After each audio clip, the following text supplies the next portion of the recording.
नमस्कार दोस्तों, मैं किस्साबाज वाला लेकर आया हूँ शरत चंद्र चट्टोपाध्याय द्वारा रचित विख्यात उपन्यास मंझली दीदी। तो आइए बिना देर किए शुरू करते हैं उपन्यास मंझली दीदी। किशन की माँ चने मुरमुचे भून भून कर और रात दिन चिंता करके बहुत ही गरीबी में उसे 14 वर्ष का करके मर गई। किशन के लिए गांव में कहीं खड़ी होने के लिए भी जगह नहीं रही। उसकी सौतेली बड़ी बहन कादम्बनी की आर्थिक स्थिति अच्छी थी, इसलिए सभी लोगों ने राय दी, किशन तुम बड़ी बहन के घर चले जाओ, वह बड़े आदमी है, तुम वहाँ अच्छी तरह रहोगे। माँ के शोक में रोते रोते किशन ने बुखार बुला लिया था। अंत में अच्छे हो जाने पर उसने भीख मांग कर माँ का श्राद्ध किया और मुंडे सिर पर एक छोटी सी पोटली रखकर अपनी बड़ी बहन के घर राजघाट पहुँच गया। बहन उसे पहचानती नहीं थी। जब उसका परिचय मिला और उसके आने का कारण मालूम हुआ तो एकदम आग बबूला हो गई। वह मज़े में अपने बाल बच्चों के साथ गृहस्थी जमाए बैठी थी कि अचानक यह का उपद्रव खड़ा हो गया। गांव का बूढ़ा जो उसे रास्ता दिखाने के लिए यहाँ तक लाया था, उसे दो चार कड़ी बातें सुनाने के बाद कादम्बनी ने कहा, खूब मेरे सगे को बुला लाए रोटियां तोड़ने के लिए। और फिर सौतेली माँ को संबोधित करके बोली, बच्चात जब तक जीवित रही तब तक तो एक बार भी नहीं पूछा, अब मरने के बाद बेटे को भेजकर कुछ पूछ रही है। जाओ बाबा, पराये को यहाँ से ले जाओ, मुझे ये सब झंझट नहीं चाहिए। बूढ़ा जाति का नाई था। किशन की माँ पर उसकी श्रद्धा थी, उसे माँ कहकर पुकारा करता था, इसलिए इतनी कड़वी कड़वी बातें सुनने पर भी उसने पीछा नहीं छोड़ा। आरजू मिन्नत करके बोला, तुम्हारा घर लक्ष्मी का भंडार है, न जाने कितने दास दासी अतिथि भिखारी कुत्ते बिल्लियाँ तुम्हारे घर में पलते हैं। यह लड़का भी मुट्ठी भर भात खाकर पड़ा रहेगा, तुम्हें पता भी नहीं चलेगा। बहुत शांत स्वभाव का समझदार लड़का है। अगर भाई समझकर न रख सको तो ब्राह्मण का एक दुखी और अनाथ लड़का समझकर ही घर के किसी कोने में जगह दे दो बिटिया। इसी खुशामद से तो पुलिस के दरोगा का भी दिल पसीज जाता। फिर कादम्बनी तो केवल एक औरत थी, इसलिए चुप रह गई। बूढ़े ने किशन को आड़ में ले जाकर दो चार बातें आंखें पोंछता हुआ वापस लौट आया। किशन को आश्रय मिल गया। कादम्बनी के पति नवीन चंद्र मुखर्जी की धान और चावलों की आढ़त थी। जब वह दोपहर 12 बजे लौटकर घर आए तब उन्होंने किशन को टेढ़ी नज़रों से देखते हुए पूछा, कौन है यह? कादम्बनी ने भारी समूह बनाकर उत्तर दिया, तुम्हारे सगे रिश्तेदार हैं, साले हैं। इन्हें खिलाओ पहनाओ आदमी बनाओ, तुम्हारा परलोक सुधर जाएगा। नवीन अपनी सौतेली सास की मृत्यु का समाचार सुन चुके थे। सारी बातें सुनकर तथा समझकर बोले, ठीक है, खूब सुंदर सुडौल देह है। पत्नी ने कहा, शरीर सुडौल क्यों ना होगा, पिता जो कुछ धन संपत्ति छोड़कर गए थे कलमोही ने सारी इसी पेट में तो ठूस दी है, देह है। शायद यहाँ बताने की जरूरत न होगी कि उससे पिता की धन संपत्ति के नाम पर सिर्फ एक मिट्टी की झोंपड़ी और उसके पास खड़ा एक जंबीरी नींबू का पेड़ छोड़ गए थे। उसी झोपड़ी में बेचारी विधवा किसी तरह सिर छिपाकर रहा करती थी और नींबू बेचकर लड़के का स्कूल की फीस जुटा पाती थी। नवीन ने गुस्सा दबाकर कहा, अच्छी बात है। कादम्बनी ने कहा, अच्छी नहीं तो क्या बुरी बात है, तुम्हारे बड़े रिश्तेदार ठहरे, उसी तरह रखना पड़ेगा। इसके रहते मेरे पांचों गोपाल के भाग में एक जून भी खाने को जुटा जाए तो यही बहुत है, नहीं तो देश भर में बदनामी जो फैल जाएगी। यह कहकर कादम्बनी ने पास वाले मकान के दूसरी मंजिल के कमरे की खुली हुई खिड़की की ओर अपनी क्रोध भरी आंखें उठाकर अग्नि वर्षा की। यह मकान उसी मंझली देवरानी हिमांगनी का था। उधर बरामदे में एक किनारे सिर नीचा किए बैठा किशन लज्जा के मारे मारा जा रहा था। भंडार घर में जाकर कादम्बनी नारियल की भेरटी से थोड़ा सा तेल निकाल लाई और किशन के पास रखकर बोली, अब झूठ मूठ टसुए बहाने की जरूरत नहीं, जाओ ताल में नहाओ, तुम्हें तेल फुले लगाने की आदत तो नहीं है। इसके बाद उसने जरा ऊंची आवाज़ में अपने पति से कहा, तुम नहाने जाओ तो इन बाबू साहब को भी लेते जाना, कहीं डूब डाब गए तो घर भर के हाथों में रस्सी पड़ जाएगी। किशन भोजन करने बैठा था। एक तो उससे कुछ अधिक खाने की आदत थी, उस पर कल दोपहर के बाद उसने कुछ खाया नहीं था। आज इतनी दूर पैदल चलकर आया था और अब दिन भी ढल गया था। इन कई कारणों से थाली में परोसा सारा भात खत्म हो जाने पर भी उसकी भूख नहीं मिटी। नवीन पास ही बैठे भोजन कर रहे थे। यह देखकर उन्होंने कहा, किशन को थोड़ा भात और दे दो। देती हूँ, कहकर कादम्बनी उठी और भात से खचाखच भरी एक थाली लाकर पूरी थाली किशन के थाली में उलट दी।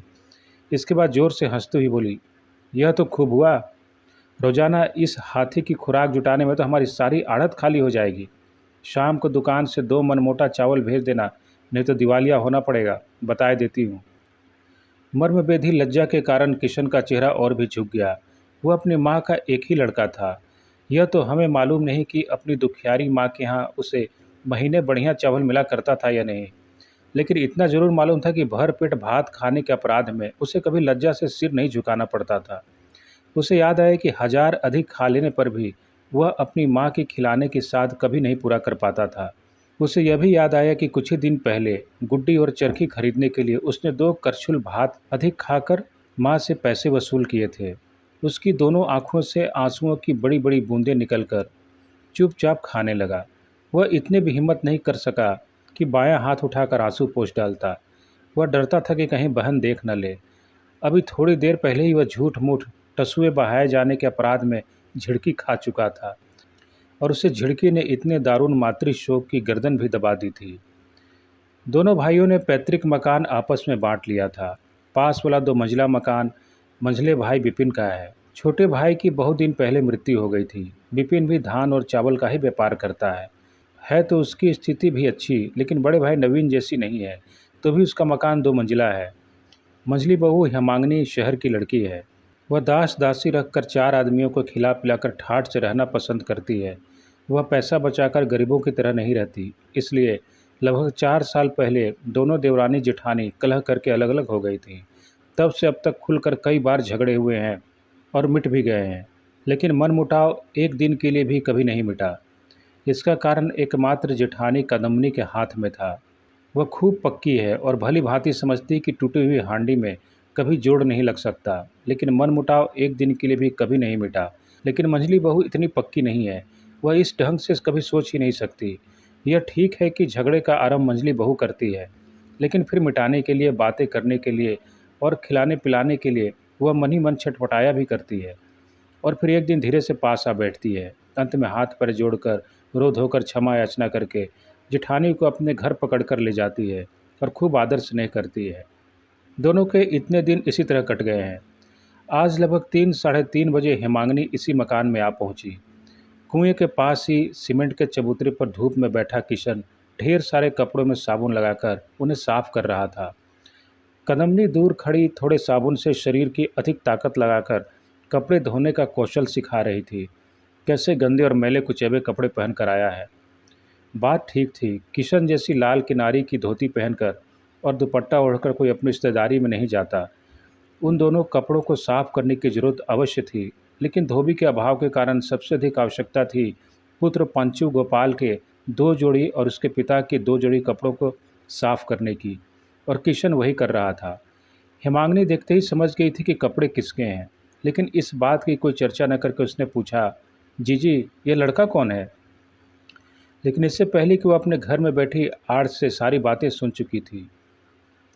जेठानी को टाल मटोल करते देख उसने फिर कहा, लड़का तो बहुत सुंदर है, इसका चेहरा तो बिल्कुल तुम्हारे जैसा है जीजी। क्या तुम्हारे मैके का ही कोई है? कदमनी ने बड़े विरक्त भाव से चेहरे पर गंभीरता लाकर कहा, मेरा सौतेला भाई है। अरे ओ कृष्णा, अपनी मंझली बहन को प्रणाम तो करा। राम राम। कितना असभ्य है। बड़ों को प्रणाम करना होता है। क्या यह भी तेरी अभागनी माँ सिखा कर नहीं मरी? किशन हड़बड़ाकर उठ खड़ा हुआ और कदमनी के पैरों के पास आकर प्रणाम करना ही चाहता था कि वह बिगड़ कर बोली, अरे पागल और बहरा है, किसे प्रणाम करने को कहा और किसे प्रणाम करने लगा? असल में जब से किशन यहाँ आया है तभी से निरंतर होती तिरस्कार और अपमान की चोटों से उसका दिमाग ठिकाने नहीं रह गया है। उस फटकार से परेशान और हतबुद्धि सा होकर ज्यों ही उसने हिमांगी के पैरों के पास आकर सिर झुकाया, त्यों ही उसने हाथ पकड़कर उसे उठा लिया और उसकी थोड़ी छूकर आशीर्वाद देते हुए बोली, बस बस बस, रहने दो भैया, हो चुका, तुम जीते रहो। किशन मूर्ख की तरह उसके चेहरे की ओर देखता रहा, मानो यह बात उसके दिमाग में बैठे ही न हो। किस देश में कोई इस तरह भी बातें कह सकता है? उसका वह कुंठित, भयभीत और असहाय मुख देखते ही हेमांगनी का कलेजा हिल गया। अंदर से रुलाई सी फूट पड़ी। वह अपने आप को संभाल नहीं सकी। जल्दी से उस अभागे अनाथ बालक को खींचकर सीने से चिपटा लिया और उसका थकान तथा पसीने से डूबा चेहरा अपने आंचल से पोंछते हुए जेठानी से बोली, हाय है जीजी, भला इससे कपड़े धुलवाए जाते हैं? किसी नौकर को क्यों नहीं बुला लिया? कदमनी सहसा अवाक रह गई। उत्तर न दे सकी, लेकिन दूसरे ही पल अपने आप को संभाल कर बोली, मंझली बहू, मैं तुम्हारी तरह धनवान नहीं हूँ जो घर में 10-20 नौकर चाकर रख सकूं, हमारे गृहस्थों के घर। लेकिन उसकी बात समाप्त होने से पहले ही हेमांगिनी अपने घर की ओर मुँह करके लड़की को जोर से पुकार कर बोली, उमा, शिबू को तो यहाँ भेज दे बेटी। जरा आकर जेठानी के और पंचू के मैले कपड़े ताल में धोकर लाए और सुखा दे। इसके बाद उसने जेठानी की ओर मुड़कर कहा, आज शाम को किशन और पांचू, गोपाल दोनों ही मेरे यहाँ खाएंगे। पांचू के स्कूल से आते ही मेरे यहाँ भेज देना, तब तक मैं इसे लिए जाती हूँ। इसके बाद उसने किशन से कहा, किशन, इनकी तरह मैं भी तुम्हारी बहन हूँ, आओ मेरे साथ, आओ। वह कहकर किशन का हाथ पकड़कर अपने घर ले गई। कदम्बी ने कोई बाधा नहीं डाली, उल्टे उसने हेमांगिनी का दिया हुआ इतना बड़ा ताना भी चुपचाप हजम कर लिया, क्योंकि जिसने ताना दिया था उससे इस जून का खर्च भी बचा दिया था।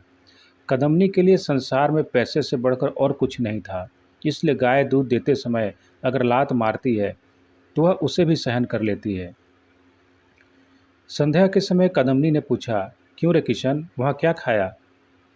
किशन ने बहुत लज्जित भाव से सिर झुकाकर कहा, पूड़ी। काहे के साथ खाई थी? फिर किशन ने उसी प्रकार कहा, रोहू मछली के मूंड की तरकारी, संदेश, रसगुल। अरे मैं पूछता हूँ कि मंझली बहू ने मछली की मूंड किसकी थाली में परोसी थी? सहसा यह प्रश्न सुनकर किशन का चेहरा लाल पीला पड़ गया। प्रहार के लिए उठे हुए हथियार को देखकर रस्सी में बंधे हुए जानवर की जो हालत होती है, किशन की भी वही हालत होने लगी। देर करते हुए देखकर कदम्बी ने पूछा, तेरी ही थाली में परोसा था ने? नवीन ने संक्षेप में केवल हूँ करके फिर तंबाकू का कश खींचा।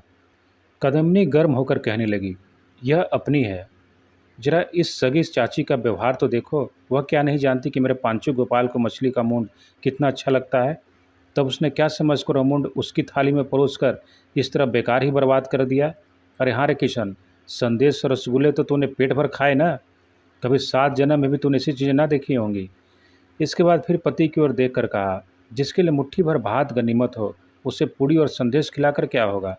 लेकिन मैं तुमसे कह देती हूँ कि मंझली बहू अगर किशन को बिगाड़ सकेगी, बल्कि उसे इस बात का 16 आने डर था कि मैं सीधी सादी और भली मानुस हूँ, मुझे जो भी चाहे ठग सकता है। इसलिए उसने तभी से अपने छोटे भाई के मानसिक उत्थान और पतन के प्रति अपनी पैनी नज़रें बिछा दी। दूसरे ही दिन 2 नौकरों में से एक नौकर की छुट्टी कर दी गई। किशन नवीन की धान और चावल वाली आढ़त में काम करने लगा। वहाँ वह चावल आदि तौलता बेचता, 4-5 कोस को चक्कर लगाकर गांवों से नमूने ले आता, और जब दोपहर को नवीन भोजन करने आता तब दुकान देखता। 2 दिन बाद की बात है। नवीन भोजन करने के बाद नींद समाप्त करके लौटकर दुकान पर गए और किशन खाना खाने घर आया। उस समय 3 बजे थे। वह तालाब में नहाकर लौटा तो उसने देखा बहन सो रही है।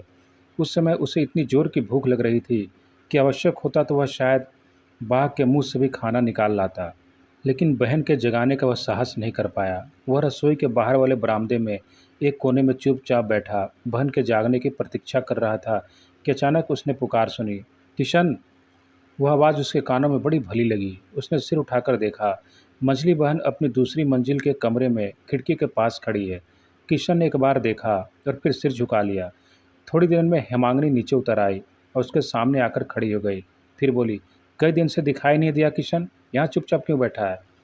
एक तो भूख से वैसे ही आंखें छलक उठती थीं, उस पर ऐसी स्नेह भरी आवाज़। उसकी आंखों से आंसू मचल उठे। वह सिर झुकाए चुपचाप बैठा रहा, कोई उत्तर न दे सका। मंझली चाची को सभी बच्चे प्यार करते हैं। उसकी आवाज़ सुनकर कदम्बी की छोटी लड़की बाहर निकल आई और चिल्लाकर बोली, किशन मामा, रसोई घर में तुम्हारे लिए भात ढका हुआ रखा है, जाकर खा लो, माँ खा पी करके सो गई हैं। हेमांगिनी ने चकित होकर कहा, किशन अभी तक खाना नहीं खाया और तेरी माँ खा पी कर सो गई? क्यों रे किशन, आज इतनी देर क्यों हो गई? किशन सिर झुकाए बैठा रहा। टुन्नी ने उसकी ओर से उत्तर दिया, मामा को तो रोजाना ही इतनी देर हो जाती है। जब बाबूजी खा पी कर दुकान पहुंच जाते हैं तभी यह खाना खाने आते हैं। हेमांगिनी समझ गई कि किशन को दुकान के काम पर लगा दिया गया है। उसने यह आशा तो कभी नहीं की थी कि उसे खाली बैठाकर खाने को दिया जाएगा। फिर भी इस ढलती हुई बेला को देखकर और भूख प्यास से बेचैन बालक के मुंह को निहार कर उसकी आंखों से आंसू बहने लगे। वह आंचल से आंसू पोंछती हुई अपने घर चली गई और कोई 2 मिनट बाद ही उसके हाथ में दूध से भरा हुआ एक कटोरा लेकर आई। लेकिन रसोई घर में पहुंचती वह कांप उठी और मुंह फेर कर खड़ा हो गई। किशन खाना खा रहा था। पीतल की एक थाली में ठंडा, सूखा और ढेले जैसे बना हुआ भात था। एक और थोड़ी सी दाल थी और पास ही तरकारी जैसी चीज़। दूध पाकर उसका उदास चेहरा खुशी से चमक उठा।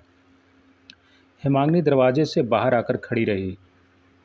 भोजन समाप्त करके किशन जब ताल पर कुल्ला करने चला गया तब उसने झांक कर देखा, थाली में भात का एक दाना भी नहीं बचा है। भूख के मारे वह सारा भात खा गया है। हेमांगनी का लड़का भी लगभग इसी उम्र का था। वह सोचने लगी कि अगर कहीं मैं न रहूं और मेरे लड़के की ही दशा हो तो। इस कल्पना मात्र से ही रुलाई की एक लहर उसके अंतर से उठी और गले तक आकर फेनील हो उठी। उस रुलाई को दबाए हुए वह अपने घर चली गई। हेमांगनी को बीच बीच में सर्दी के कारण बुखार हो जाता था और 2-3 दिन रह रहकर आप ही आप ठीक हो जाता था। कुछ दिनों बाद उसे इसी तरह बुखार हो आया। शाम के समय वो अपने बिस्तर पर लेटी हुई थी। घर में और कोई नहीं था। अचानक उसे लगा कि बाहर खिड़की की आड़ में कोई खड़ा, कोई अंदर झांक रहा है। उसने पुकारा, बाहर कौन खड़ा है? ललित। किसी ने उत्तर नहीं दिया। जब उसने फिर उसी तरह पुकारा तब उत्तर मिला, मैं हूँ। कौन? मैं कौन? अंदर आ। किशन बड़े संकोच से कमरे के अंदर आकर दीवार के साथ सटकर खड़ा हो गया। हेमांगनी उठकर बैठ गई और उसे अपने पास बुलाकर बड़े प्यार से बोली, क्यों रे किशन, क्या बात है? किशन कुछ और आगे खिसक आया और अपने मैले दुपट्टे का छोर खोलकर 2 अधपके अमरूद निकाल कर बोला, बुखार में यह बहुत फ़ायदा करते हैं। हेमांगनी ने बड़े आग्रह से हाथ बढ़ाकर पूछा, यह तुझे कहाँ मिले? मैं कल से लोगों की कितनी खुशामद कर रही हूँ, किसी ने लाकर नहीं दिए। यह कहकर हेमांगनी ने अमरूद सहित किशन का हाथ पकड़कर उसे अपने पास बैठा लिया। मारे लज्जा और आनंद के किशन का सिर झुका हुआ और चेहरा लाल पड़ गया। हालांकि यह अमरूद के दिन नहीं थे और हेमांगनी अमरूद खाने के लिए बिल्कुल ललायत भी नहीं थी, तो भी यह 2 अमरूद खोज कर लाने में दोपहरी की सारी धूप किशन ने अपने सिर पर से निकाली थी। हेमांगनी ने पूछा, अरे किशन, तुझसे किसने कहा था कि मुझे बुखार आया है? किशन ने कोई उत्तर नहीं दिया। हेमांगनी ने फिर पूछा, और यह किसने कहा कि मैं अमरूद खाना चाहती हूँ? किशन ने इसका भी कोई उत्तर न दिया। उसने जो सिर नीचा किया तो फिर ऊपर उठाया ही नहीं। हेमांगनी ने पहले ही जान लिया था कि लड़का स्वभाव से बहुत ही डरपोक और लजालू है। उसने उसके सिर पर हाथ फेरकर बड़े प्यार से भैया कहा और न जाने कितनी चतुराई से उसका भय दूर करके बहुत सी बातें जान ली। उसने पहले तो बड़ी जिज्ञासा प्रदर्शित करके बड़े प्यार से पूछा कि तुम्हें यह अमरूद कहाँ और किस तरह मिले, और फिर धीरे धीरे उसने गांव घर की बातें, माँ के बारे में, यहाँ तक कि खाने पीने की व्यवस्था और दुकान पर जो उसे जो जो काम करने पड़ते हैं उन सब का विवरण एक एक करके पूछ लिया और तब अपनी आंखें पोंछती हुई बोली, देख किशन, तू अपनी इस मंझली बहन से कभी कोई बात मत छिपाना। जब भी जिस चीज़ की ज़रूरत हो चुपचाप यहाँ आकर मांग लेना। मांग लेगा ना? किशन ने बड़ी प्रसन्नतापूर्वक सिर हिलाकर कहा, अच्छा। वास्तविक स्नेह किसे कहते हैं, यह किशन ने अपनी गरीब माता से सीखा था। इस मंझली बहन में उसी स्नेह की झलक पाकर उसका रुका हुआ मातृशोक पिघल कर बहने लगा। उठते समय उसने मंझली बहन के चरणों की धूल अपने माथे लगाई और फिर जैसे हवा से उड़ता हुआ बाहर निकल गया। लेकिन उसकी बड़ी बहन की अप्रसन्नता और क्रोध दिन पर दिन बढ़ता ही गया, क्योंकि वह सौतेली माँ का लड़का है, बिल्कुल असहाय, मजबूर, जरूरी होने पर भी बदनामी के डर से घर से भगाया नहीं जा सकता और किसी को दिया भी नहीं जा सकता। इसलिए जब उसे घर में रखनी है तो जितने दिन उसका शरीर चले उतने दिन उससे खूब कस के मेहनत करा लेना ठीक है। घर लौटकर आते ही बहन पीछे पड़ गई, क्यों रे किशन, तो दुकान से भागकर सारी दोपहर कहाँ रहा? किशन चुप रहा। कदमनी ने बहुत ही बिगड़ कर कहा, जल्दी बता। लेकिन किशन ने फिर भी कोई उत्तर नहीं दिया। कदमनी उन लोगों में से नहीं थी जिनका क्रोध किसी को चुप रहते देखकर कम हो जाता है, इसलिए वह बात उगलवाने के लिए अपनी जिद करती गई। बात न उगलवा पाने के कारण उसका क्रोध उतना ही बढ़ गया था। अंत में उसने पांचू गोपाल को बुलाकर उसके कान मलवाए और रात को उसके लिए हांडी में चावल भी नहीं डाले। चोट चाहे कितनी ही गहरी क्यों न हो, लेकिन यदि उसे छुआ न जाए तो महसूस नहीं होता। पर्वत की चोटी से गिरते ही मनुष्य के हाथ पांव नहीं टूट जाते, वो तभी टूटते हैं जब पैरों के नीचे की कठोर धरती उस वेग को रोक देती है। ठीक यही बात किशन के बारे में हुई। माता की मृत्यु ने जिस समय उसके पैरों के नीचे का आधार एकदम खिसका दिया था, तब से बाहर की कोई भी चोट उसे धूल में नहीं मिला सकी थी। वह गरीब का लड़का जरूर था, फिर भी उसने कभी दुख नहीं भोगा था और धुड़की झिड़की से भी उसका कभी कोई परिचय नहीं हुआ था। तो भी यहाँ आने के बाद से अब तक उसने कदमनी द्वारा किए गए कठोर दुख और कष्टों को चुपचाप झेल लिया था, क्योंकि उसके पैरों के नीचे कोई सहारा नहीं था। लेकिन आज वह इस अत्याचार को सहन नहीं कर पाया, क्योंकि आज वह हेमांगिनी के मातृ स्नेह की मजबूत दीवार पर खड़ा था। इसलिए आज के इस अत्याचार और अपमान ने उसे एकदम धूल में मिला दिया। माता और पुत्र दोनों मिलकर उस निरपराध बालक पर शासन करके, झिड़कियां देकर, अपमान करके, दंड देकर चले गए और वह अंधेरे में ज़मीन पर पड़ा बहुत दिनों तक अपनी माँ की याद करके और मंझली बहन का नाम ले लेकर फूट फूट कर रोता रहा। दूसरे दिन सवेरे ही किशन चुपचाप हेमांगिनी के घर पहुंचकर उसके बिस्तर पर पैरों की ओर जाकर बैठ गया। हेमांगिनी ने अपने पैर थोड़े से ऊपर खींच लिए और बड़े प्यार से कहा, किशन, दुकान पर नहीं जाएगा? अब जाऊंगा। देर मत कर भैया, इसी समय चला जा वरना गालियां देने लगेंगी। किशन का चेहरा एक बार लाल पड़ा और फिर पीला पड़ गया। अच्छा, जाता हूँ, कहकर वो उठ खड़ा हुआ। उसने कुछ कहने की कोशिश की लेकिन फिर चुप हो गया। हेमांगिनी ने जैसे उसकी मन की बात समझ ली, पूछा, क्या मुझसे कुछ कहना चाहता है भैया? किशन ने जमीन की ओर देखते हुए बहुत ही कोमल स्वर से कहा, मंजली दीदी, कल से कुछ भी नहीं खाया। कल से कुछ भी नहीं खाया? क्या कहता है किशन?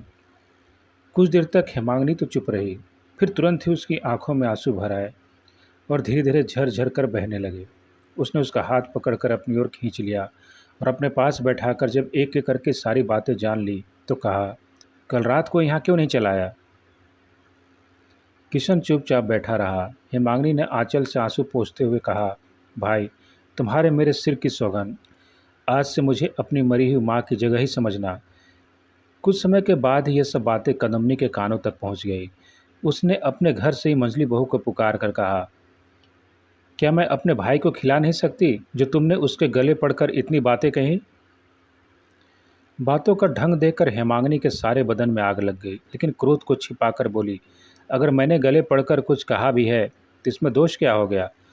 कदमनी ने कहा, अगर मैं तुम्हारे लड़के को बुलाकर उससे इस तरह की बातें कहूँ तो तुम ही बताओ, तुम्हारी क्या इज्जत रह जाएगी? अगर तुम उसे इस तरह बढ़ावा दोगी तो मैं उसे नियंत्रण में कैसे रख सकूंगी?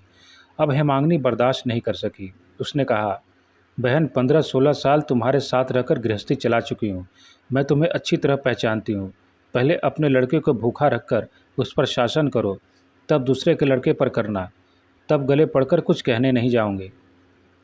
कदमनी ने भड़क कर कहा, मेरे पांचू गोपाल के साथ उसकी तुलना, देवता के साथ बंदर की बराबरी? मंझली बहू, मैं सोचती हूँ कि इसके बाद तुम न जाने और भी क्या क्या कहती फिरोगी। मंझली बहू ने उत्तर दिया, मैं जानती हूँ कि कौन देवता है और कौन बंदर है, लेकिन जीजी, अब मैं कुछ भी नहीं कहूँगी। अगर कहूँगी तो केवल यही कि तुम जैसी निष्ठुर और तुम जैसी बेहया औरत इस संसार में और दूसरा कोई नहीं है। यह कहकर उत्तर की अपेक्षा किए बिना हेमांगिनी ने अपनी खिड़की बंद कर ली। उस दिन शाम को जब घर में मालिकों के लौट आने का समय हुआ, कदमनी ने अपने घर के आंगन में खड़े होकर दासी को निशाना बनाकर ऊंची आवाज़ में गरजना बरसना शुरू कर दिया, जो रात दिन काम करते हैं वही इसकी व्यवस्था करेंगे। देखती हूँ माँ से बढ़कर मौसी का दर्द है। अपने भाई का दुख दर्द नहीं समझती, समझते हैं पराए। कभी भला नहीं होगा अगर कोई भाई बहन को लड़ाएगा और खड़ा खड़ा तमाशा देखेगा। धर्म भी इसे बर्दाश्त नहीं कर सकेगा, यह मैं कह देती हूँ। यह कहकर कदमनी अपने रसोई घर में चली गई। देवरानी जेठानी में इस ढंग की गाली गलौज और कोसाकाठी अनेकों बार अनेकों तरीके से हो चुकी थी, लेकिन आज वह अस्वस्थ थी, इसलिए बर्दाश्त न कर सकी। उठकर खिड़की के पास आ खड़ी हुई और बोली, जीजी, इतना ही कहकर चुप क्यों हो गई? शायद भगवान ने अभी तक तुम्हारी पुकार न सुनी हो। थोड़ी देर और हमारे सर्वनाश की कामना करो। जेठानी घर आए तो वह सुन लें, तब तक वह भी आ जाएं और वह भी सुन लें। अगर इतने में ही तुम थक कर चुप हो जाओगी तो काम कैसे चलेगा? कदमनी तत्काल झपट कर आंगन में आ गई और सिर उठाकर चिल्ला उठी, मैंने क्या किसी सत्यानाशी का नाम लिया है? हेमांगिनी ने बड़े संयत स्वर में कहा, भला तुम किसी का नाम क्यों लेने लगी जीजी? नाम लेने का अधिकार तुम्हें है ही नहीं। लेकिन क्या तुम यह समझते हो कि दुनिया में केवल एक तुम ही सयानी और समझदार हो, बाकी सब बेवकूफ़ हैं? ठोकर मार कर किसका सिर तोड़ रही हो? यह क्या कोई समझाता नहीं? अब कदमनी ने अपना वास्तविक स्वरूप धारण कर लिया और खूब मुंह बिचका बिचका कर हाथ पैर नचा नचा कर कहना शुरू कर दिया, भले ही कोई समझ ले, जिसका दोष होगा उसी को तो बुरा लगेगा। और फिर क्या तुम ही सारी बातें समझती हो? मैं नहीं समझती। जब किशन आया था तो जो कहता था चुपचाप वही करता था, लेकिन आज दोपहर को किसी ताकत पर जवाब दे गया। जरा पूछ कर देखो इस प्रसन्न की माँ से। फिर दासी को उंगली से इशारा कर दिया। प्रसन्न की माँ ने कहा, हाँ मंझली बहू, यह तो ठीक है। आज दोपहर को जब इस बात के लिए बिना छोड़कर उठ खड़ा हुआ तब मालकिन ने कहा, जब भात के लिए बिना यमराज के घर जाना पड़ेगा तब इतनी अकड़ किस लिए। इस पर वह कह गया, अपनी मंझली बहन के होते हुए मैं किसी से नहीं डरता। कदमनी ने बड़े गर्व से कहा, अब तो मालूम हो गया, बताओ किसके बल पर इतनी अकड़ है। आज मैं तुमसे साफ साफ कह देती हूँ, तुम उसे बार बार मत बुलाया करो, भाई बहन के बीच में तुम मत पड़ो। हेमांगनी ने फिर कुछ नहीं कहा। एक केंचुए भी सांप की तरह कुंडली मारकर काटा है, यह सुनकर उसके आश्चर्य की सीमा नहीं रही। वह खिड़की के सामने से हटकर सोचने लगी कि कितने भारी अत्याचारों को सहते रहने के बाद उस मासूम बच्चे के द्वारा यह संभव हुआ होगा। हेमांगनी का सिर भारी हो गया और ज्वर मालूम होने लगा, इसलिए वह असमय ही पलंग पर बेजान सी पड़ गई। उसके पति कमरे में आए और उसकी ओर ध्यान दिए बिना ही गुस्से में भरकर कहने लगे, आज भाभी के बारे में, भाई के बारे में क्या झगड़ा कर बैठी हो। किसी के मना करने पर भी सुनोगी नहीं, और चाहे जिस अभागे दरिद्र के पीछे कमर बांध कर खड़ी हो जाओगी। मुझसे आए दिन ऐसा बखेड़ा नहीं सहा जाता। आज भाभी ने नहा के मुझे 10 बातें सुना दी। हेमांगनी ने थकी थकी आवाज़ में कहा, तुम्हारी भाभी हक की बातें ही कब कहती हैं, जो आज ही नाहक 10 बातें सुना दी। नहीं, आज तो उन्होंने जो कुछ कहा ठीक ही कहा है। मैं तो तुम्हारा स्वभाव जानता हूँ। उस बार घर के ग्वाले के बारे में भी ऐसा ही किया था। मोती कुम्हार के भांजे का इतना अच्छा बाग तुम्हारे कारण ही मुट्ठी से निकल गया। उल्टे पुलिस को चुप करने के लिए गांठ से 100 रुपये देने पड़े। क्या तुम अपना भला बुरा भी नहीं समझती। आखिर तुम्हारा स्वभाव कब बदलेगा। हेमांगनी उठकर बैठ गई और अपने पति के चेहरे की ओर देखकर बोली, मेरा स्वभाव तो मरने पर ही बदलेगा, इससे पहले नहीं। मैं भी माँ हूँ, मेरी गोद में भी लड़के बच्चे हैं और ऊपर भगवान है। इससे अधिक मैं बड़ों की शिकायत करना नहीं चाहती। मेरी तबीयत खराब है, इस समय मुझसे बकझक मत करो, जाओ। यह कहकर वह चादर खींचकर करवट बदलकर लेट गई। विपिन को और अधिक तर्क वितर्क करने का साहस नहीं हुआ, लेकिन मन ही मन अपनी पत्नी और विशेष रूप से गले पड़ी अभागे किशन से बहुत ही चिढ़ गए। दूसरे दिन सवेरे ही खिड़की खोलते हेमांगनी के कानों में जेठानी के तीखे स्वर की झनकार पड़ी। वह पति से कह रही थी, यह लड़का कल से ही भागा हुआ है, तुमने उसकी बिल्कुल ही खोज खबर नहीं ली है। पति ने उत्तर दिया, चूल्हे में चला जाए, खोज खबर लेने की क्या जरूरत है। पत्नी मोहल्ले भर को सुनाते हुए बोली, अब तो निंदा के हमारे इस गांव में रहना कठिन हो जाएगा। हमारे यहाँ दुश्मनों की भी कमी है क्या। अगर कहीं गिर पड़कर मर गया तो कह देती हूँ, छोटे बड़े सबको जेल खाना जाना पड़ेगा। हेमांगनी ने सारी बातें समझ ली और खिड़की बंद करके एक लंबी सांस लेकर दूसरे कमरे में चली गई। दोपहर के समय यह रसोई के बरामदे में बैठी खाना खा रही थी कि सामने से चोरों की तरह दबे पांव किशन आ खड़ा हुआ। उसके बाल रूखे थे, मुंह सूखा था। हेमांगनी ने पूछा, कहाँ भाग गया था रे किशन। भागा तो नहीं था, कल शाम के बाद दुकान पर ही सो गया था। जब नींद खुली तो देखा आधी रात हो गई है। मंझली बहन, भूख लगी है, जा उसी घर में जाकर खा, कहकर हेमांगनी खाना खाने लगी। लगभग 1 मिनट तक चुपचाप खड़ा रहने के बाद जब किशन जाने लगा तो हेमांगनी ने उसे बुलाकर बैठाया और रसोईदारिन से उसे वहीं जगह करके उसे भात परोस देने के लिए कहा। किशन अभी आधा ही खा पाया था कि बाहर से उमा घबराई हुई आई और उसने इशारे से चुपचाप बताया कि बाबूजी आ रहे हैं। लड़की का भाव देखकर माँ को अचंभा हुआ। आते हैं तो इस तरह क्यों घबरा रही है। उमा किशन के पीछे खड़ी थी। उसने उत्तर में किशन की ओर इशारा किया और आंखें मुंह मटकाकर इशारे से बताया कि वह खा जो रहा है। किशन ने कौतूहल से अपनी गर्दन पीछे की ओर मोड़ ली और बड़ी उत्कंठा से उसके शंकित चेहरे के संकेत को देखकर पल भर में उसका चेहरा सफ़ेद पड़ गया। उसके मन में कितना डर पैदा हुआ यह तो वही जाने। मंझली बहन, जीजा जी आ रहे हैं, उसने कहा और भात की थाली छोड़कर रसोई घर के दरवाजे की आड़ में जाकर खड़ा हो गया। उसकी देखा देखी उमा भी एक और भाग गई। मकान मालिक के आप पहुंचने पर जैसा आचरण चोर किया करते हैं, ठीक वही आचरण उन्होंने किया। पहले तो हेमांगनी ने हैरान होकर एक बार इधर उधर देखा और फिर थकी सी दीवार के सहारे झुक गई, जैसे लज्जा और अपमान का तीर उसके कलेजे में एक पार से उस पार हो गया। तभी विपिन आ गए और सामने ही पत्नी को इस तरह बैठी देख पास आकर बेचैनी से पूछने लगे, यह क्या, खाना सामने रखकर इस तरह क्यों बैठी हो। हेमांगनी ने कोई उत्तर नहीं दिया। विपिन ने और भी उत्सुकता से पूछी, क्या फिर बुखार आ गया।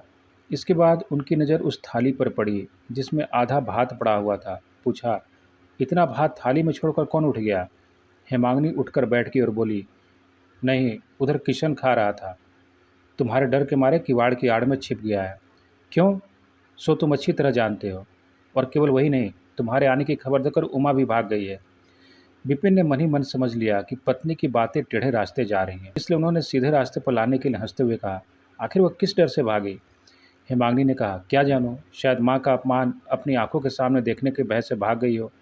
फिर एक ठंडी सांस लेकर बोली, किशन पराया लड़का ठहरा, यह तो छिपेगा ही, लेकिन पेट की लड़की तक ये विश्वास नहीं कर सकी कि माँ को इतना भी अधिकार नहीं है कि वह किसी को एक कुर भात भी खिला सके।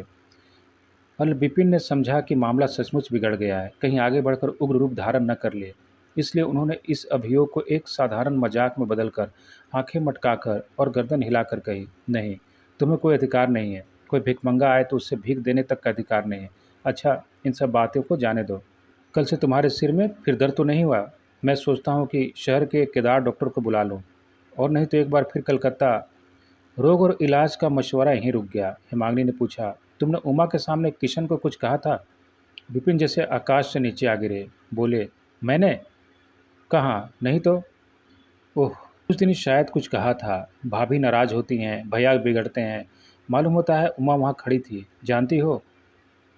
जानती हूँ, कहकर हेमांगिनी ने बात दबा दी। विपिन के रसोई घर से जाते ही उसने किशन को बुलाकर कहा, किशन, यहाँ 4 पैसे ले ले, जाकर दुकान से कुछ चने मुरमुरे खरीद कर खा ले। भूख लगने पर अब मेरे पास मत आना।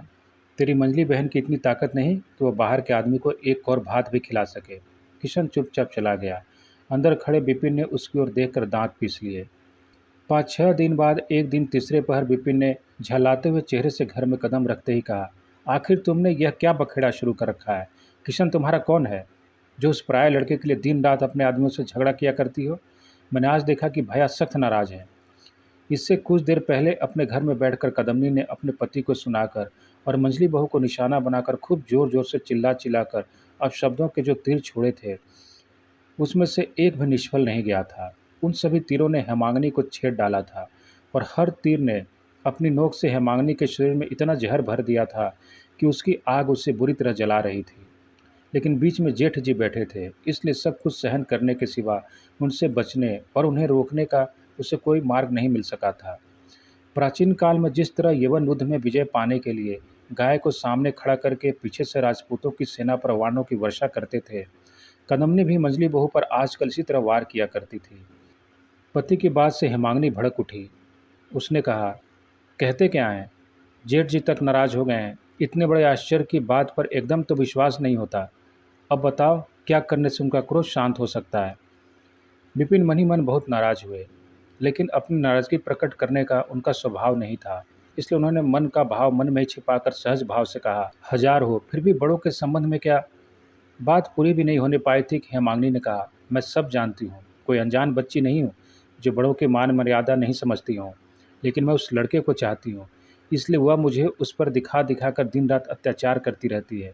उसकी आवाज़ कुछ नरम हो गई, क्योंकि अचानक जेठ के संबंध में ताना मारकर यह कुछ शक पका गई थी। लेकिन उसके शरीर में आग लग रही थी, इसलिए क्रोध पर काबू न पा सकी। विपिन अंदर ही अंदर उन लोगों के पक्ष में थे, क्योंकि एक पराये लड़के के लिए अपने बड़े भाई से बेकार ही झगड़ा करना उन्हें पसंद नहीं था।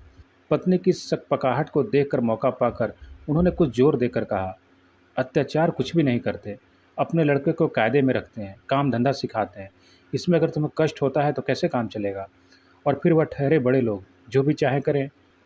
हिमांगिनी अपने पति की बात सुनकर पहले तो हैरान रह गई, क्योंकि वह इस गृहस्थी को पिछले 15-16 वर्षों से चला रही थी। लेकिन इससे पहले उसने अपने पति में भाई के प्रति इतनी भक्ति भावना कभी नहीं देखी थी। उसके समूचे शरीर में आग सी लग गई। उसने कहा, अगर वह पूज्य हैं, बड़े हैं, तो मैं भी माँ हूँ। अगर बड़े लोग अपना सम्मान आप ही नष्ट कर डालेंगे तो मैं कहाँ से उनकी भरपाई करूँगी? विपिन शायद इसका कुछ उत्तर देना चाहते थे, लेकिन रुक गए, क्योंकि तभी दरवाजे के बाहर किसी ने दुखी आवाज़ में बड़ी विनम्रता से पुकारा, मंझली बहन। पति पत्नी ने एक दूसरे की ओर देखा। विपिन कुछ हंसे, लेकिन उस हंसी में स्नेह नहीं था। पत्नी होठ दबाकर दरवाजे के पास पहुंच गई और चुपचाप किशन के चेहरे की ओर देखने लगी। उसे देखते ही किशन का चेहरा खुशी से चमक उठा। उसके मुंह से पहले यही निकला, मंझली बहन, तबीयत कैसी है? हेमांगिनी पल भर के लिए तो कुछ नहीं बोल सकी, जिसके लिए अभी भी पति पत्नी में इतना झगड़ा हुआ था। अचानक उसी को सामने पाकर झगड़े का सारा क्रोध उसी के सिर पर बरस पड़ा। हेमांगिनी ने धीरे से लेकिन कठोर स्वर में कहा, क्यों, क्या है? तू रोज़ यहाँ क्यों आता है? किशन का कलेजा धड़क उठा। हेमांगिनी का यह कठोर स्वर उसे वास्तव में इतना कठोर सुनाई दिया कि उस अभागे बालक को यह समझने में देर नहीं लगी कि हेमांगिनी नाराज है। भय, आश्चर्य और लज्जा से उसका चेहरा काला पड़ गया। उसने धीरे से कहा, देखने आया हूँ। विपिन ने हंसकर कहा, तुम्हें देखने के लिए आया है? इस हंसी ने जैसे मुंह चिढ़ाकर उसने नज़रें फेर लीं और किशन से बोली, अब तो यहाँ मत आना, जा। अच्छा। किशन ने इतना कहकर अपने चेहरे पर बिखरी कालिमा को हंसी से ढकने का प्रयत्न किया, लेकिन इससे उसका चेहरा और भी स्याह और भद्दा बन गया। वह मुंह नीचा करके चला गया। उस चेहरे की काली छाया अपने चेहरे पर लिए हेमांगिनी ने एक बार पति की ओर देखा और जल्दी से कमरे से निकल गई। 4-5 दिन बीत गए, लेकिन हेमांगिनी का ज्वर कम न हुआ। डॉक्टर पिछले दिन कह गया था कि सीने में सर्दी बैठ गई है। अभी भी शाम को दिया जला था। तभी ललित अच्छे अच्छे कपड़े पहनकर कमरे में आकर बोला, माँ आज दत्त बाबू के यहाँ कठपुतली का नाच होगा, मैं जाकर देखा हूँ। माँ ने कुछ हंसकर कहा, क्यों रे ललित, आज 5-6 दिन से तेरी माँ बीमार पड़ी है, तो कभी एक बार भी पास आकर नहीं बैठा? ललित लज्जित होकर सिरहाने पर आ बैठा। माँ ने बड़े प्यार से बेटे की पीठ पर हाथ रखकर पूछा, अगर मेरी बीमारी अच्छी न हो और मैं मर जाऊं तो तू क्या करेगा? खूब रोएगा ना? हटो, तुम अच्छी हो जाओगी। इतना कहकर ललित ने माँ के सीने पर हाथ रख दिया। माँ बेटे का हाथ अपने हाथ में लेकर चुप हो गई। जोर के समय पुत्र के हाथ का यह स्पर्श उसके समूचे बदन को शीतल करने लगा। जी चाहा यह इसी तरह बैठा रहे, लेकिन थोड़ी देर बाद ही ललित जाने के लिए छटपटाने लगा। शायद कठपुतलियों का नाच शुरू हो गया हो। यह सोचते सोचते उसका मन अंदर ही अंदर अस्थिर हो उठा। बेटे के मन की बात समझकर माँ ने मन ही मन हंसते हुए कहा, अच्छा जा देखा, लेकिन ज़्यादा देर मत करना। नहीं माँ, मैं जल्दी आ जाऊँगा। इतना कहकर ललित चला गया, लेकिन 2 मिनट बाद ही वह लौट आया और बोला, माँ एक बात कहूँ? माँ ने हंसते हुए कहा, 1 रुपया चाहिए ना? उस ताक पर रखे हैं, ले ले, लेकिन एक से ज़्यादा मत लेना। नहीं माँ, रुपया नहीं चाहिए। बताओ, मेरी बात मानोगी? माँ ने आश्चर्य से कहा, रुपया नहीं चाहिए तो फिर क्या बात है? ललित खिसक कर माँ के और भी पास पहुँच गया और बोला, जरा किशन को आने दोगी? कमरे में नहीं आएंगे, दरवाजे के पास ही एक बार तुम्हें देख कर चले जाएंगे। वह कल भी बाहर आकर बैठे थे, आज भी बैठे हुए हैं। हेमांगिनी हड़बड़ा कर उठ बैठी और बोली, जा जा ललित, अभी बुला ला। हाय हाय, बेचारा बाहर बैठा है और तुम लोग ने मुझे बताया भी नहीं। डर के मारे अंदर आना नहीं चाहते। इतना कहकर ललित चला गया। 1 ही मिनट के बाद किशन कमरे में आया और ज़मीन की ओर सिर झुकाकर दीवार के सहारे खड़ा हो गया। हेमांगिनी ने कहा, आ भैया आ। किशन उस तरह चुपचाप खड़ा रहा। तब हेमांगिनी ने खुद ही उठकर उसका हाथ पकड़ा और बिछौने पर बैठा लिया। फिर उसकी पीठ पर हाथ फेरते हुए कहा, हाँ रे किशन, वो दिन बकझक की थी, इसलिए शायद तू अपनी मंझली बहन को भूल गया। सहसा किशन फुट फुट कर रोने लगा। हेमांगिनी को कुछ आश्चर्य हुआ, क्योंकि आज तक किशन को किसी ने रोते हुए नहीं देखा था। अनेक दुख और यातनाएं मिलने पर वह चुपचाप सिर झुका लेता है, कभी किसी के सामने रोता नहीं है। उसके स्वभाव से हेमांगिनी परिचित थी, इसलिए आश्चर्य से बोली, छी, रोना किस लिए? राजा बेटे कहीं आंसू बहाया करते हैं? उत्तर में किशन ने धोती के छोर को मुंह से भरकर यथाशक्ति रुलाई को रोकने की कोशिश करते हुए कहा, डॉक्टर ने कहा है कि कलेजे में सर्दी बैठ गई है। हेमांगिनी ने हंसते हुए बोली, बस इसलिए? राम राम, तुम ही कैसा लड़का है। इतना कहते ही हेमांगिनी की आंखों से टप टप 2 बूंद आंसू टपक पड़े। उन्हें बाएं हाथ से पोंछकर उसके माथे पर हाथ रखते हुए कहा, सर्दी बैठ गई है? डॉक्टर ने भले कहा हो, अगर मैं मर जाऊं तो तू और ललित दोनों मिलकर मुझे गंगा जी तो पहुंचाओगे ना? क्यों पहुंचाओगे ना? उसी समय, मंझली बहू, आज कैसी तबीयत है? कहते हुए कदम्बनी आकर दरवाजे के पास खड़ी हो गई। थोड़ी देर तक तो किशन की ओर घूम कर देखती रही, फिर बोली, लो, यह तो यहाँ बैठा है, और यह क्या, मंझली बहू के सामने रोकर दुलार हो रहा है?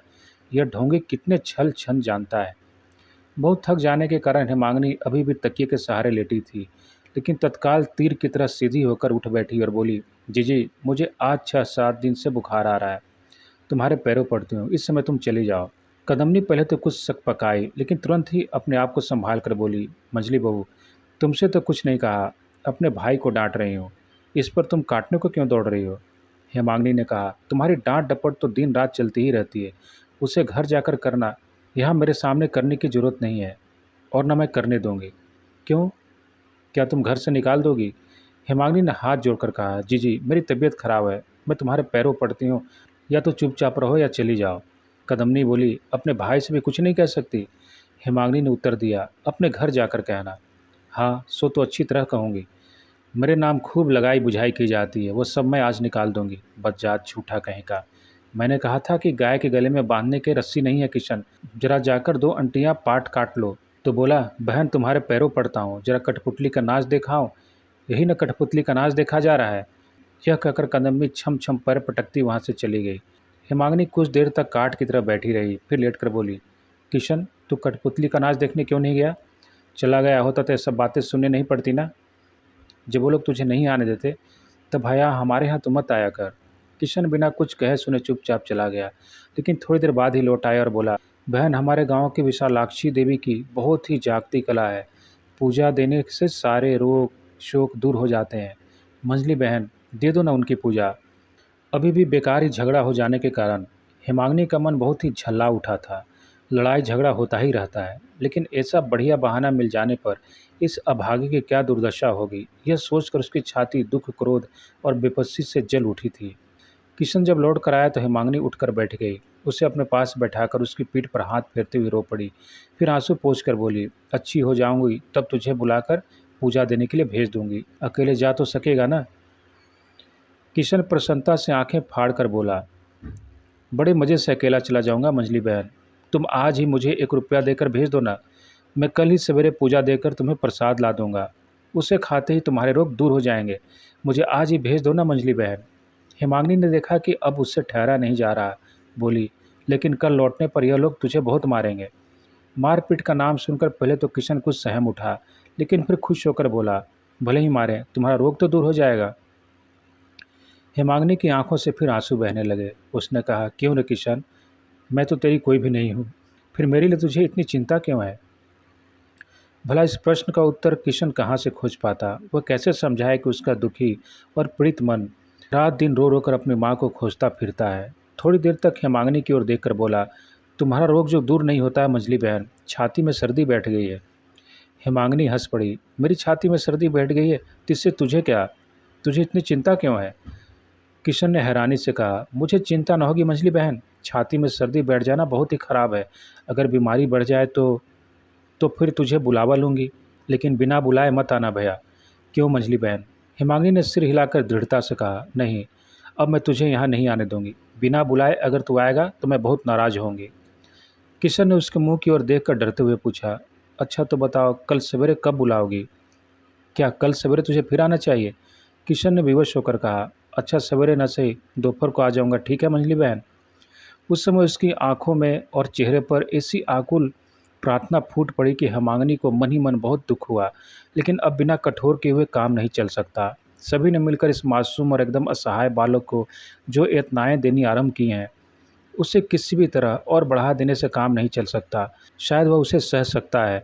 मंजली बहन के पास आने जाने का दंड कितना ही भारी क्यों न हो, उसे वह सह लेने तो शायद वह पीछे नहीं हटेगा, लेकिन हेमांगनी इसे कैसे सह पाएगी? हेमांगनी की आंखों से आंसू बहने लगे। मुंह फेर कर रुखे स्वर में बोली, मुझे तंग न कर किशन, यहाँ से चला जा। जब बुलाऊं तब आना। इस तरह जब जी चाहे आकर मुझे तंग मत करना। नहीं, तंग तो मैं नहीं करता। इतना कहकर अपना भयभीत और लज्जित मुख नीचा करके जल्दी से चला गया। हेमांगनी की आंखों से झरने की तरह आंसू निकलने लगे। उसे स्पष्ट दिखाई देने लगा कि वह अनाथ बेसहारा बालक अपनी माँ को गंवाकर मुझे अपनी माँ समझने लगा है। मेरे आंचल का थोड़ा सा भाग अपने माथे पर खींच लेने के लिए कंगाल की तरह जाने क्या क्या करता फिरता है। हेमांगनी ने आंसू पोंछकर मन ही मन, किशन तू यहाँ से इतना उदास और दुखी होकर चला गया भाई, लेकिन तेरी मंजली बहन तो तुझसे भी बढ़कर बेबस है। उसमें इतनी भी सामर्थ्य नहीं है कि तुझे ज़बरदस्ती खींच कर कलेजे से लगा ले। उमा ने आकर कहा, माँ, कल किशन मामा तगाहे को न जाकर तुम्हारे पास आ बैठे थे, इसलिए उन्हें ताऊजी ने इतना मारा कि नाक से। अच्छा हो गया, रहने दे, तू भाग जाए यहाँ से। अचानक झड़की खाकर उमा चौंक पड़ी। वह चुपचाप जाने लगी तो माँ ने पुकार कर पूछा, अरे सुन तो, क्या नाक से बहुत खून निकला है? नहीं, बहुत सा नहीं, थोड़ा सा, उमा लौट कर बोली। दरवाजे के पास पहुंचती उमा बोल उठी, माँ, किशन मामा तो यहीं खड़े हैं। किशन ने यह बात सुन ली।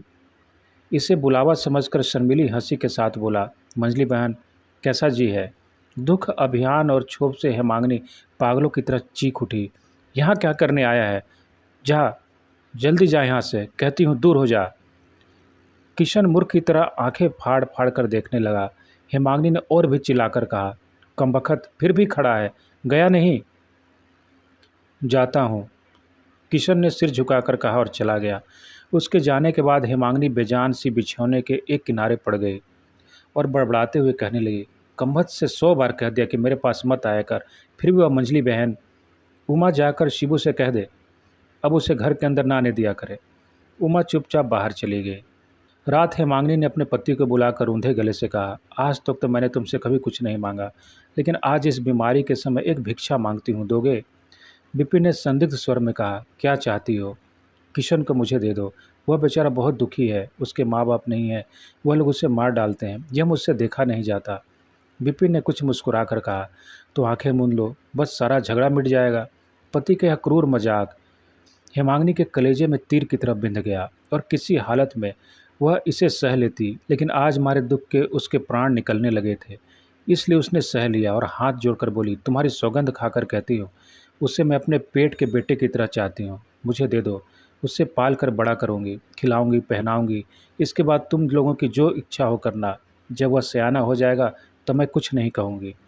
विपिन ने कुछ नर्म होकर कहा, यह क्या, कोई मेरी दुकान का धान चावल है जो मैं ला कर दे दूंगा? दूसरे का भाई है, दूसरे के घर आया है, तुम बीच में पड़कर इतना दर्द क्यों महसूस करती हो? हेमांगिनी रो पड़ी। थोड़ी देर के बाद उसने आंसू पोंछते हुए कहा, अगर तुम चाहो तो जेठ जी और जेठानी जी से कहकर मज़े से ला सकते हो, मैं तुम्हारे पैरों पड़ती हूँ, उसे ला दो। विपिन ने कहा, अच्छा मान लो ऐसा हो जाए तो हम कहाँ के इतने बड़े आदमी हैं जो उसका पालन पोषण कर पाएंगे? हेमांगिनी बोली, पहले तो तुमने मेरी किसी भी इच्छा को नहीं ठुकराया, फिर अब मैंने कौन सा अपराध किया है जो तुम ऐसा कह रहे हो? मेरे प्राण निकले जा रहे हैं और तुम मेरी इतनी सी भी मामूली सी बात नहीं मान रहे। वो अभागा है तो क्या तुम सब मिलकर उसे मार ही डालोगे?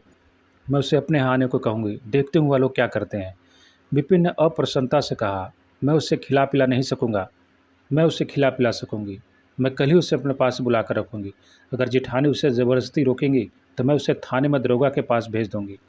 पत्नी की बात सुनकर विपिन क्रोध और अभिमान से क्षण भर के लिए हक्का बक्का रह गए, फिर बोले, अच्छा देखा जाएगा, यह कहकर चले गए। दूसरे दिन सुबह से ही वर्षा होने लगी। हेमांगिनी अपने कमरे की खिड़की खोलकर आकाश की ओर देख रही थी। सहसा उसे पांचू गोपाल की ऊंची आवाज़ सुनाई दी। वह चिल्लाकर कह रहा था, माँ अपने गुनी भाई को देखो, पानी में भीगते हुए हाजिर हो गए हैं। झाड़ू कहाँ है रे? मैं आती हूँ, कहती हुई हुंकार करती हुई कादम्बनी जल्दी से बाहर निकली और सिर पर अंगोछा डालकर सदर दरवाजे पर पहुँच गई। हेमांगिनी की छाती काँप उठी। उसने ललित को बुलाकर कहा, जा तो बेटा उस मकान में और देख तेरे किशन मामा कहाँ से आए हैं। ललित दौड़ा हुआ गया और थोड़ी देर बाद ही लौटकर बोला, पंचू भैया ने उन्हें उकड़ू बैठा रखा है, उनके सिर पर 2 ईंटें रखी हुई हैं। हेमांगिनी ने सूखे मुंह से पूछा, उसने क्या किया था? ललित ने कहा, कल दोपहर को उन्हें ग्वालों के यहाँ तगादे के लिए भेजा था, वहाँ से 3 रुपये वसूल कर भाग गए और 3 रुपये खर्च करके आए हैं। हेमांगिनी को इस बात पर विश्वास नहीं हुआ। उसने पूछा, किसने कहा है कि उसने रुपए वसूल किए थे? लक्ष्मण खुद ही आकर कह गया है। यह कहकर ललित पढ़ने चला गया। लगभग 3 घंटे तक कोई शोर सुनाई नहीं दिया। 10 बजे के लगभग रसोईदारी खाना दे गई। हेमांगिनी उठना ही चाहती थी कि तभी उसके कमरे के बाहर कुरुक्षेत्र का दृश्य उपस्थित हो गया। बड़ी बहू के पीछे पीछे पंचू गोपाल किशन का कान पकड़कर घसीटता हुआ ला रहा था। साथ में विपिन के बड़े भाई भी हैं। विपिन को बुलाने के लिए आदमी दुकान पर भेजा गया है। हेमांगिनी ने घबराकर सिर ढक लिया और उठकर कमरे के किनारे खड़ी हो गई। आते ही जेठ जी ने चीख चीख कर कहना आरंभ कर दिया, मंझली बहू, देखता हूँ कि तुम्हारे कारण हम लोग इस मकान में नहीं रह सकेंगे। विपिन से कह दो कि हमारे मकान की कीमत दे दे, जिससे हम लोग कहीं और जाकर रहें। हेमांगिनी आश्चर्य से हतबुद्धि से चुपचाप खड़ी रही। तब बड़ी बहू ने युद्ध संचालन अपने हाथ में ले लिया और दरवाजे के ठीक सामने आकर खूब हाथ मुंह नचा नचा कर कहने लगी, मंझली बहू, मैं तुम्हारी जेठानी हूँ। तुम मुझे कुत्ते और गीदड़ की तरह समझती हो, सो अच्छा ही करती हो, लेकिन मैंने तुमसे 1000 बार कहा है कि झूठ मूठ का दिखावटी प्रेम दिखाकर मेरे भाई को चौपट मत करो। क्यों, जो कहा था आखिर वही हुआ ना। 2 दिन का दुलार आसान है, लेकिन हमेशा को बोझ तो तुम उठाने से रही, वह तो हमें ही उठाना पड़ेगा। हेमांगिनी ने सिर्फ यही समझा कि इन कड़वे बोलों से उस पर आक्रमण किया जा रहा है। उसने बहुत ही कोमल स्वर में पूछा, आखिर हुआ क्या? कदम्बनी ने और भी अधिक हाथ मुंह मटका कर कहा, बहुत अच्छा हुआ है, बहुत बढ़िया हुआ है। तुम्हारी सीख मिलने से वसूल किए हुए रुपये चुराना सीख गया है और 2-3 दिन अपने पास बुलाकर सिखाओ पढ़ाओ तो संदूक का ताला तोड़ना और सेंध लगाना भी सीख जाएगा। एक बार तो हेमांगिनी बीमार थी। उस पर यह निंदनीय, घृणित और मिथ्या अभियोग सुनाकर वो अपना ज्ञान खो बैठी। आज तक उसने जेठ के सामने मुंह नहीं खोला था, लेकिन आज उससे नहीं रहा गया। बड़े कोमल स्वर में बोली, क्या मैंने उसे चोरी करना, डाका डालना सिखाया जीजी? कदम्बनी बोली, मैं कैसे जानूं कि तुमने सिखाया या नहीं, लेकिन पहले तो उसका यह स्वभाव नहीं था, फिर आखिर तुम लोगों से छिप छिप कर इसकी बातें क्या होती हैं? उसे इतना बढ़ावा क्यों दिया जाता है? थोड़ी देर के लिए हेमांगिनी हक्का बक्का सी रह गई। यह बात उसके दिमाग में नहीं बैठ सकी कि कोई मनुष्य कभी किसी दूसरे मनुष्य पर इस प्रकार का आघात करके उसे इस तरह अपमानित कर सकता है। लेकिन यह दशा कुछ पल तक के लिए ही रही। दूसरे ही पल वह चोट खाई सिंहनी के समान बाहर निकल आए। उसकी आंखें अंगारे की तरह जल रही थी। जेठ को सामने देखकर सिर पर का कपड़ा तो थोड़ा सा आगे खींच लिया, लेकिन अपने क्रोध पर काबू नहीं रख पाए। उसने जेठानी को संबोधित करते मीठे लेकिन अत्यंत कठोर स्वर में कहा, तुम इतनी बड़ी चमारिन हो कि तुम्हारे साथ बात करने में मुझे घृणा होती है। तुम इतनी बेशर्म हो कि इस लड़के को अपना भाई भी कहती हो।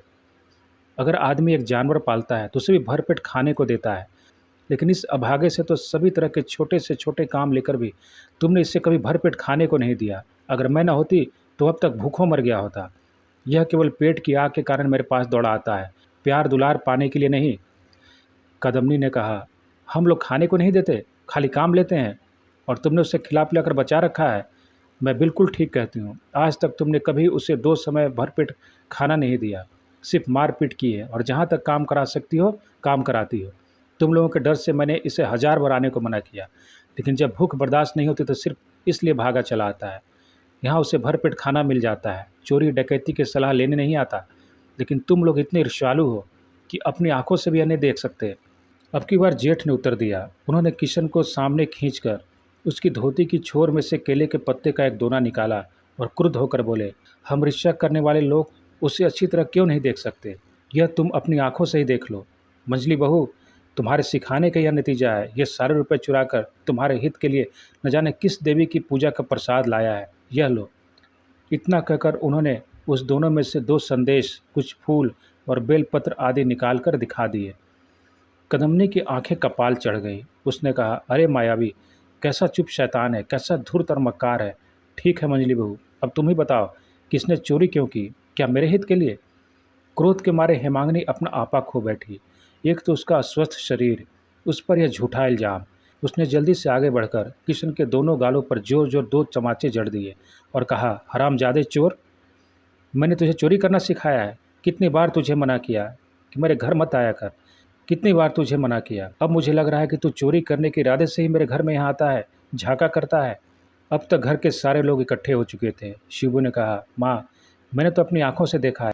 परसों रात तुम्हारे कमरे के सामने अंधेरे में खड़ा था, मुझे देखते ही भाग गया। अगर मैं ना आता तो जरूर यह तुम्हारे कमरे में घुसकर चोरी करता। पांचू गोपाल ने कहा, यह जानता है कि चाची की तबीयत ठीक नहीं है, इसलिए शाम को ही सो जाती हैं। यह क्या कम चालाक है? किशन के साथ मंझली बहू के आज के इस व्यवहार से कदमनी को जितनी प्रसन्नता हुई, पिछले 16 वर्षों में कभी नहीं हुई थी। अत्यधिक प्रसन्न होकर बोली, अब कैसा भीगी बिल्ली की तरह खड़ा है। मंझली बहू, भला मैं कैसे जानती कि तुमने इसे अपने घर में आने से मना कर दिया है? यह तो सबसे कहता फिरता है कि मंझली बहू मुझे माँ से भी बढ़कर चाहती है। इसके बाद उसने दोनों सहित प्रसाद उठाकर दूर फेंकते हुए कहा, 3 रुपये चुरा कर न जाने कहाँ से 2-4 फूल पत्तियाँ उठा लाया है, हरामजादा चोर। घर ले जाकर कदमनी के पति ने चोर को सजा देनी शुरू कर दी। उसे बड़ी बेरहमी से मारने लगे, लेकिन न तो उसने मुंह से कुछ कहा न रोया। जब इधर मारते तो उधर मुंह फेर लेता। अत्यधिक बोझ से भरी गाड़ी में जुता हुआ बैल कीचड़ में फंस जाने पर जिस तरह मार खाता है, उसी तरह किशन भी चुपचाप मार खाता रहा। यहाँ तक कि कदमनी तक ने भी इस बात को स्वीकार कर लिया कि उसने मार खाना खूब अच्छी तरह से सीखा है। लेकिन भगवान जानते हैं कि यहाँ आने से पहले उस सीधे साधे लड़के पर किसी ने कभी हाथ तक नहीं उठाया था। हेमांगिनी ने अपने कमरे की सभी खिड़कियों को बंद करके काठ की मूर्ति की तरह चुपचाप बैठी है। उमा मार देखने गई थी। उसने लौटकर कहा, ताई जी कहती हैं कि किशन मामा बड़ा होकर डाकू बनेगा। उसके गांव में न जाने कौन देवी हैं। उमा उमा अपनी माँ की रूंधी और फटी हुई आवाज़ सुनकर उमा चौंक पड़ी। उसने पास आकर डरते डरते पूछा, क्या है माँ? क्यों रे, क्या अब भी उसे सब मिलकर मार रहे हैं? इतना कहकर हेमांगिनी जमीन पर मुंह के बल लेट गई और रोने लगी। उसे रोता देख उमा भी रोने लगी। फिर माँ के पास बैठकर उसके आंसू पोंछते हुए बोली, प्रसन्न की माँ किशन को खींचकर बाहर ले गई हैं। हेमांगिनी ने और कुछ नहीं कहा। वह चुपचाप उस जगह पर पड़ी रही। दोपहर को 2-3 बजे लगभग उसे सर्दी लगकर बहुत जोरों का बुखार चढ़ गया। आज कई दिनों के बाद वह पथ्य लेने बैठी थी। वह पथ्य अब भी एक ओर बड़ा सूख रहा था। शाम के बाद विपिन उस मकान से अपनी भाभी से सारा हाल सुनकर क्रोध से झल्लाते हुए अपने कमरे में जा रहे थे कि उमा ने पास आकर धीरे से कहा, माँ तो बुखार में बेहोश पड़ी हैं। विपिन ने चौंक कर पूछा, यह क्या हुआ? इधर 3-4 दिनों से तो बुखार था ही नहीं। विपिन मन ही मन अपनी पत्नी को बहुत चाहते हैं। कितना चाहते हैं यह तो 4-5 वर्ष पहले ही अपने भाई और भाभी से अलग होते समय मालूम हो गया था। वह घबराए हुए कमरे में पहुंचे, देखा अभी तक हिमांगनी जमीन पर पड़ी है। उन्होंने घबराकर पलंग पर लिटाने के लिए जैसे ही उसके शरीर पर हाथ लगाया, उसने आंखें खोल दी। थोड़ी देर तक विपिन के चेहरे की ओर देखकर अचानक उसने उनके दोनों पैर पकड़ लिए, रोती हुई बोली, किशन को आश्रय दे दो, नहीं तो बुखार नहीं छूटेगा। दुर्गा माया मुझे भी किसी तरह क्षमा नहीं करेंगी। विपिन अपने पैर छुड़ाते उसके पास बैठ गए और सिर पर हाथ फेरते हुए तसल्ली देने लगे। हिमांगनी ने पूछा, दोगे आश्रय? विपिन ने उसकी आंसू भरी आंखें पोंछते हुए कहा, जो तुम चाहोगी वही होगा, तुम अच्छी हो जाओ। हिमांगनी बिना कुछ कहे बिछौने पर जा लेटी। रात को बुखार उतर गया। दूसरे दिन विपिन ने उठकर देखा बुखार नहीं है। वह बहुत प्रसन्न हुए। नहा धोकर और जलपान करके वो दुकान जाने लगे तो हिमांगनी ने उसके पास आकर कहा, मार पड़ने से किशन को बहुत तेज़ बुखार आ गया है, मैं उसे यहाँ ले आती हूँ। विपिन ने झल्ला कर कहा, नहीं, उसे यहाँ लाने की ज़रूरत नहीं है, जहाँ है वहीं रहने दो। हिमांगनी सन्नाटे में खड़ी रह गई। फिर बोली, कल रात तो तुमने वचन दिया था कि आश्रय दोगे। विपिन ने उपेक्षा से सिर हिलाकर कहा, वह अपना कौन है जो उसे घर लाकर पालन पोषण करोगी? तुम भी खूब हो। कल रात को अपनी पत्नी को अत्यंत बीमार देखकर जो स्वीकार किया था, आज सवेरे उसे स्वस्थ देखकर उन्होंने इनकार कर दिया। छाता बगल में दबाकर उठते हुए बोले, पागलपन मत करो, भैया और भाभी दोनों चिढ़ जाएंगे। हिमांगनी ने शांत और दृढ़ स्वर से कहा, वह लोग चिढ़कर क्या उसका खून कर डालेंगे? क्या मैं उसे लाऊंगी तो दुनिया में कोई इसे रोक सकेगा? मेरे 2 बच्चे हैं, कल से 3 हो गए हैं, मैं किशन की माँ हूँ, अच्छा देखा जाएगा।